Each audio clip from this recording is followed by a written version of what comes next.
আগের মতো ইউনিয়ন কাউন্সিলের নেতা হলে চলবে না, এখন কাজের নেতা হতে হবে, কাজে কর্মের মাধ্যমে। আপনারা জনগণের নেতা হয়েছেন, নির্বাচিত নেতা, আপনাদেরকে সঠিক নেতৃত্ব দিতে হবে।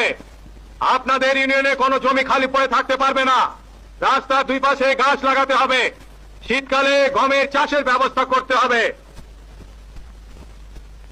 শস্য ইত্যাদি উৎপাদন বৃদ্ধি করার ব্যবস্থা করতে হবে, ফলের উৎপাদন বৃদ্ধি করতে হবে, শাক সবজির উৎপাদন বৃদ্ধি করতে হবে, বেশি করে শাক সবজি খেতে হবে।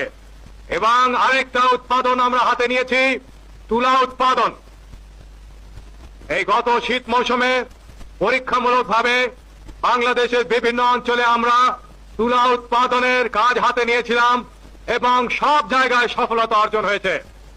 আপনাদেরকে নিজ নিজ এলাকায় আরো অনেক বেশি পরিমাণে তুলা উৎপাদন করতে হবে, যাতে আমরা তুলার চাহিদা দেশের মধ্যে মিটিয়ে ফেলতে পারি। এতে সুবিধা আপনাদের হবে যে ঘরে ঘরে গ্রামে গ্রামে আপনারা তাঁত দিতে পারবেন, নিজেদের কাপড়ের চাহিদা নিজেরাই মিটিয়ে ফেলতে পারবেন, বিদেশ থেকে আর আমদানি করতে হবে না। মাছের চাষ করতে হবে, খাল বিল ছোট ছোট নদী নালায় মাছের চাষ করতে হবে। এগুলার দায়িত্ব নিতে হবে ইউনিয়ন কাউন্সিলগুলিকে, থানা কাউন্সিলগুলিকে। সেজন্য থানা উন্নয়ন কমিটি সংগঠন করা হয়েছে এবং এই অর্থনৈতিক বছর থেকে এগুলি কার্যকরী করা হচ্ছে। একদিকে যেমন সরকারের তরফ থেকে অনুদান দেওয়া হবে এই থানা উন্নয়ন কমিটিগুলিকে, যে কমিটিগুলিকে আপনারাই চালাবেন, নিজেরা চালাবেন, পরিকল্পনা নিজেরা গ্রহণ করবেন।